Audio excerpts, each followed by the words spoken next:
Mare? O pare, tanghaling tapat palakad-lakad ka. Pwede ba kitang maistorbo saglit? Ano ba yun pare? Halika, pasok ka. Inutusan ako ni kumare mo, Mare.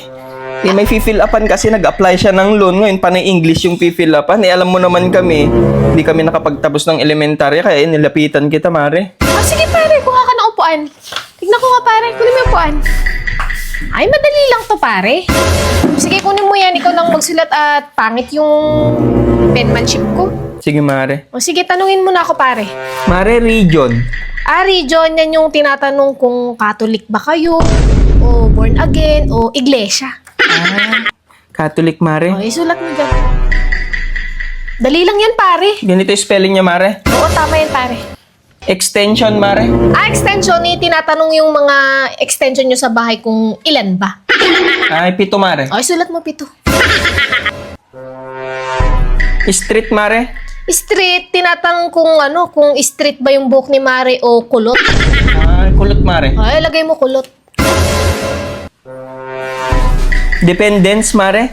Dependence. Ay, hindi. Skip mo na yan, pare, kasi depende sa'yo kung sasagutan mo, kaya dependence. Ay. Tin number, Mare. Tin number, isulat mo 11. 11? Oo, kasi ang susunod sa tin, 11. Ganun. Tin 11. Citizenship, Mare. Citizenship, senior. Senior? Oo. Senior. Tama ba ito, Mare? Oo, tama, pare. Labor, Mare. Ay, tinatanong kung nung nanganak si Mare kung normal ba o CS nung nag-labor. Ay, normal, Mare. Oo, sulat mo normal.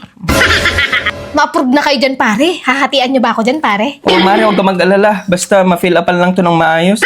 Zip code, Mare. Ayan yung sa pinagtatrabahoan ni Mare kung ilan ba ang sip-sip na katrabaho niya, kaya zip code. 4 sila, Mare. Ay, sulat mo 4. Mga sip-sip kasi sila.